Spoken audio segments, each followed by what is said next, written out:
मध्ये काँग्रेसनं कसे या सोलापूर जिल्ह्याची नासाडी केली आहे सर्व सांगितलेलं आहे, वरिष्ठांच्या कानावर घातलेलं आहे। या पद्धतीनं सोलापूर जिल्ह्याचं राजकारण कसं या परिणिती शिंदे नावाच्या माणसानं कसं बाद केलेलं या आता हिला खूप काय बोललं असतं, महिला आहे म्हणून आवर्त घेतो, पण ही लायकीची नाही, यांचं चांगलं नाव घ्यायची ही लायकीची नाही आहे, ही विश्वासघातकी आहे।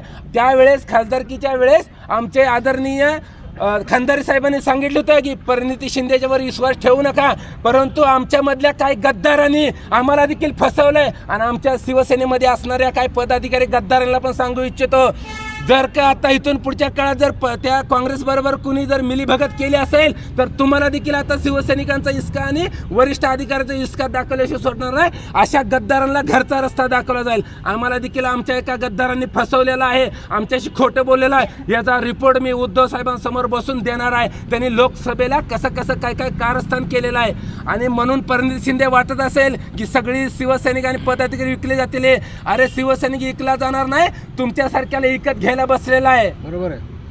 आणि या माध्यमातून आता यांना विचार आहे, तुम्ही जिल्ह्यात कुठेही दिसाल खासदारकी फक्त शिवसैनिकांच्या जीवावर मिळाली आहे, नाहीतर तुम्हाला गल्लीतल्या मंडळाचा अध्यक्ष देखील करायची अशी परिस्थिती राहिली नव्हती। काँग्रेस सोलापूर जिल्ह्यातून नव्हे तर महाराष्ट्रातून हद्दपार झालं होतं, फक्त उद्धव ठाकरे साहेबांचा तुम्हाला आशीर्वाद मिळाला म्हणून परिणिती शिंदे तुम्ही खासदार झालात। तुम्ही एवढ्या लवकर धोका दिला, एवढ्या लवकर असं वागाल असं वाटलं नव्हतं, पण तुम्हाला बरं केलं, तुम्ही वेळेत केलं। इथनं पुढच्या काळात तुम्ही खासदारकी विसरून जायचे, आता तुम्ही सपनात खासदारकी बघा, सपनात। आता घोडान मैदानाजवळ पुढच्या मध्ये तुम्ही जी जी कामं कराल, जसं वागाल तसं तिथल्या तिथं आम्ही तुम्हाला रस्त्यात अडवल्याशिवाय राहणार नाही।